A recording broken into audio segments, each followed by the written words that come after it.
তো আবার এসে গেলাম একটা ছোট ব্লগ নিয়ে তোমাদের সাথে শেয়ার করব বলে।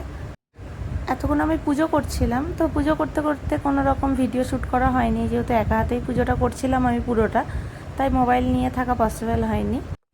আজ আষাঢ় মাসের সংক্রান্তি, তো এই দিন কচু পাতার উপরে আমার বাড়িতে পুজো দেওয়া হয়।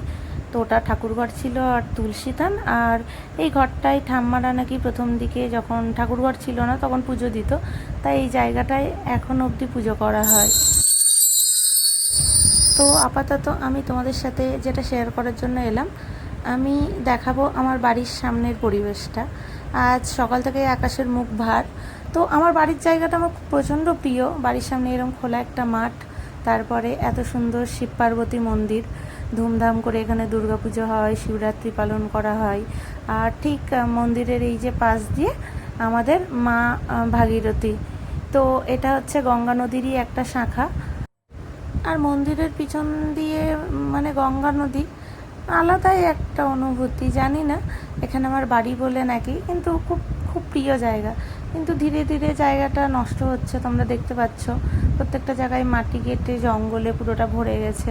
আর এখন বর্ষাকাল, চারিদিক স্যাঁতস্যাঁতে সাথে হয়ে আছে। এই যে আমি, দিদি আর খুটু খুটু প্রথমবার নদী দেখতে এসেছে, তো ভাবলাম ক্যাপচার করে রাখি মুহূর্তটা। আর এই দেখো নদী, তো আমি যেখানে দাঁড়িয়ে আছি ওখান থেকেই জল থাকে, কিন্তু এসে দেখলাম যে জল অনেকটাই শুকিয়ে গেছে। এই যে এই জায়গাগুলো দেখতে পাচ্ছ, এখানেই জল থাকতো আগে, ছোটোতে নদী দেখতে আসতাম যখন। আর একটা সিমেন্টের ধাবি থাকতো এই সাইডটায়, ওটাও আর নেই। ওটার উপরে বসে বসে আমরা অনেক মানে ছোটোতে জলে ঢিল ছুঁড়েছি, লুকোচুরি খেলেছি, খুব মজা করেছি। আর একটু নদী দেখে আমার ছোটো থেকে ভয় লাগতো। বাবা যেহেতু নদী খুব একটা পছন্দ করতো না, আমাদের খুব একটা যাওয়া হতো না, কিন্তু লুকোচুরি খেলার ফাঁকে লুকিয়ে লুকিয়ে অনেকবারই গেছি। তো এখন তো বছরে শুধুমাত্র এই দিনগুলোই নদী আসা হয়, তাও এই কাজের জন্য, পুজো পাঠে। তো এই দেখো আমাদের নদী।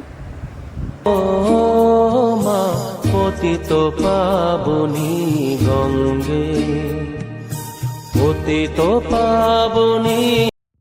এই যে আমার সোনামা এখানে নদী দেখতে ব্যস্ত, ও বারবার হাত দিয়ে দেখাচ্ছিল নদীটা এভাবে।